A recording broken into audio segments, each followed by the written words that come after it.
友，好久不见啦！这里是钓鱼生活家，我是大轩哦。前一阵子啊，因为比较忙，所以说呢一直在忙工作的事情。那现在呢，终于有一点点时间可以来做一点东西分享给大家哈。事情是这样子，因为在一阵子之前啊，我一直在思考，就是说怎么样去改进我的木艺。因为每次我们在钓落虫的时候，它那个像这种用 O-ring 做的这种木印啊，它好用是好用，可是呢，每一次我们要调整它的深浅的时候，哇，每次就要把它拿下来这样调，其实我觉得挺麻烦的啦。所以我一直在思考说，有没有什么可以快一点的方法，去让我们调整深浅。那我本来是想说就是用那种类似我们那种浮标的那种方式用一个什么玻璃纤维棒啊，然后直接把毛绑在上面的这个方式。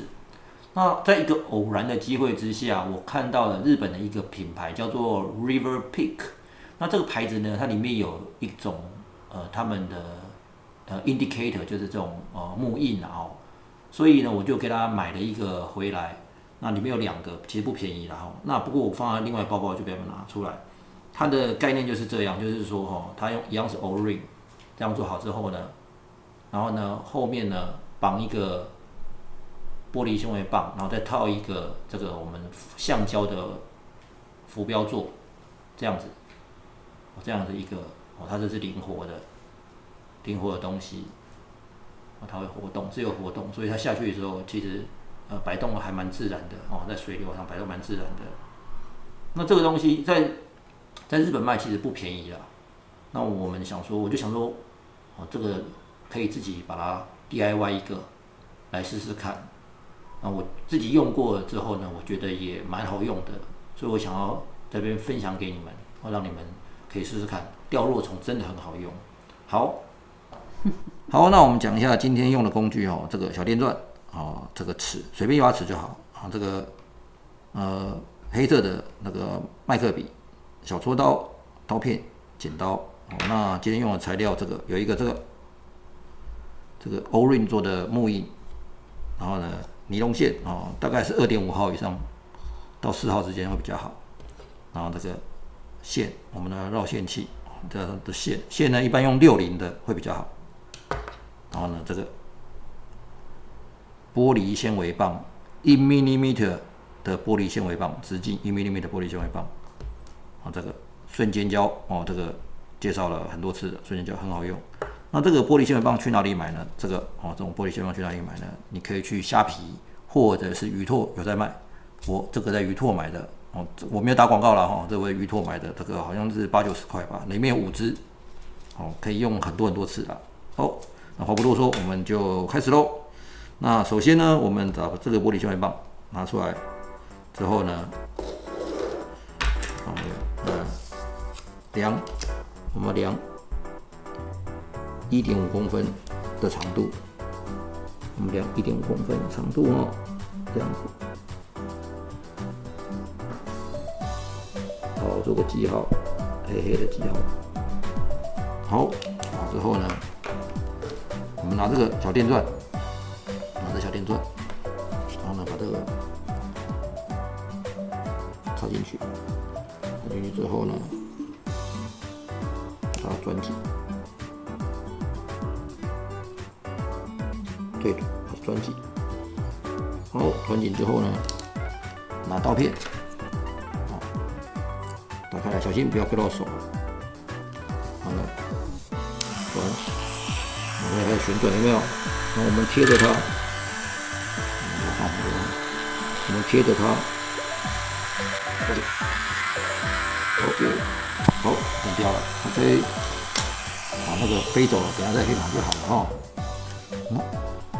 下一个步骤，因为它现在夹在这里头，我看夹在这里头，我们把它拿出来，转松，拍，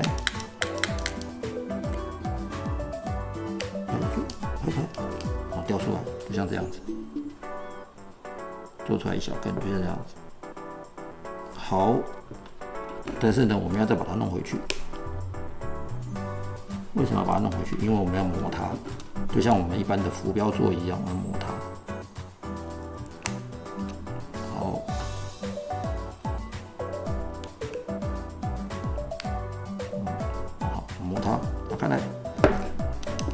哈，然后拿出这个锉刀，叮，打开来，好，我们慢慢磨，慢慢磨，磨一个略为一个锥形出来就好了，不要磨太细，磨太细的话，我们插在浮标舵上面会太松，太松抛一抛就抛掉。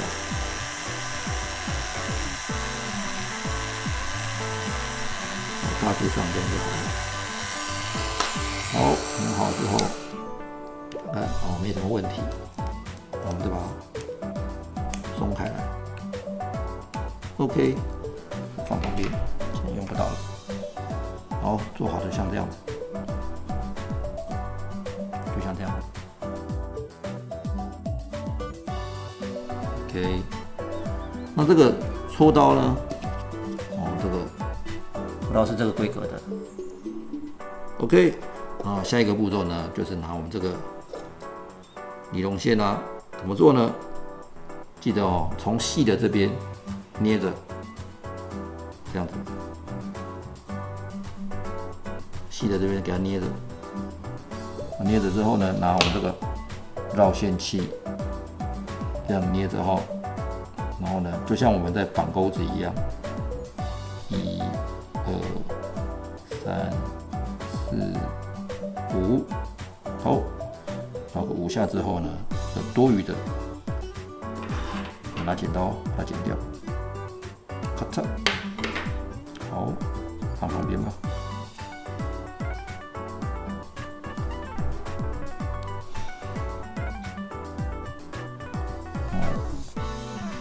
然后继续绕，绕到差不多一半左右的位置。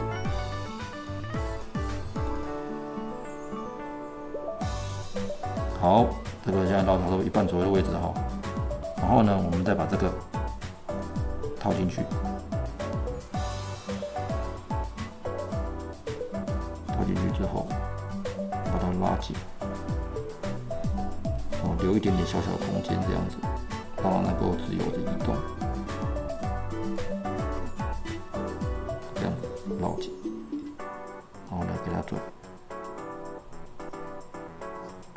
没关系，这个现在看起来放在一起没关系，我们再把它移动一下，弄到它刚好是对称的位置，这样子然后呢就把它绕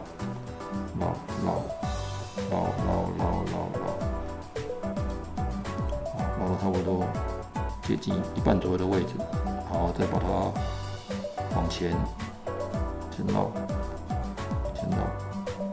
好。然后这边，然后我们要打结要打结，打结怎么打结呢？拉长一点这样子然后这样勾住，做一个2只手张开勾住，这样做成一个三角形，然后拉过来，1圈、2圈。3圈、4圈、5圈，好，慢慢的把它松开、松掉，它就会慢慢的往下滑。好，这样子，把它拉紧，然后原则上它就不会松开来了。OK， 然后把这个剪掉，多余的线剪掉，咔嚓，好，它工程顺退了。再来是我们把这个多余的线剪掉，另外一边多余的线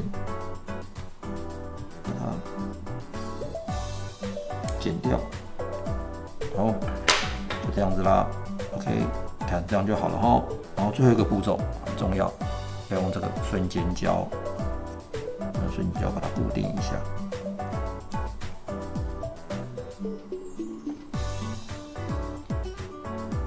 涂一涂，这边涂一涂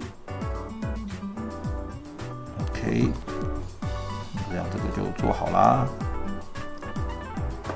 做好啦。好，那跟大家讲一下这个怎么用哈。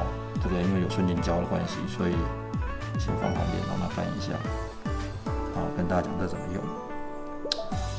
这个呢，记得刚刚有说这个玻璃纤维棒是1 mm 的，所以你找这个呢，这个像浮标的插座啊，记得要买0.7 mm 的0.7 mm。如果你买的刚刚好的话呢，这个东西可能会太松，你插下去可能把它往最后一丢，啪，它就不见了。好，那现在跟大家讲这个怎么弄哦。其实这个方式呢，就跟我们吊浮标的方式是一样的哦。它上面有个洞，给它穿进去。穿进去之后呢，这个浮标这个木印这样给它插，不要反着插哈，这样子把它插进去，插进去插紧，插紧，在这个上面要涂点祝福油，插紧之后呢，然后底下呢你可以绑一只大的落虫钩，然后这2钩了哈，可能下面再隔个大概40到50公分，再把另外一只。那今天如果是你在夏天的时候，鱼的活性比较高，像卷仔活性比较高的时候，它吃水表的时候呢，怎么办？我们2只太深，它不吃，你呢就把这个木印往下拉，往下拉，然后拉到靠近几乎跟钩子贴在一起的时候，比如这边下面就是钩子，下面就是钩子，然后呢，这个第二条线就绑在这个钩子转弯处，然后下面再隔大概40公分、50公分，这第2个落虫那你贴在很贴近你的上钩的时候呢，它呢几乎也是在水下大概4、5公分的位置，在那边飘。那这个木印呢，其实会吸引鱼的注意，因为它一个东西掉下来，鱼会看到它，很明显清楚的看到它。那它看到底下有一只弱虫，它就会来吃这个弱虫，那到了秋冬的时候，因为秋冬的时候鱼可能对于水表的东西开始比较不感兴趣，它可能会吃水底下的。那我这个东西我要钓深一点的时候，比如说有一些比较深的流区，我要钓深一点的时候，你就可以把它往上拉，哇，它底下就变得比较深了嘛。可能你的第一钩可能离水表就已经大概有20-30公分，那下一钩大概也有个40-50公分，可能2只钩子这样子的话，就会在水下大概70-80公分的位置，在70-80公分的位置在那边飘。那比较底层的鱼看到它就会去吃。好了，这个使用方法很简单，我自己去试过，我觉得真的是蛮好用，所以才分享给大家。那如果你们对于做这种改良式的这种活动的木印有什么疑问的话，也可以留言告诉我，我会想办法来回答你的。那如果你对于fly fishing 对飞鹰钓有什么问题的话，也欢迎你留言给我，或者是到我的 FB 钓鱼生活家里头去询问，我也会尽我的能力来回答你的。好，那老样子，如果你喜欢我的影片的话，麻烦帮我订阅、按赞、分享、加开小铃铛拜拜。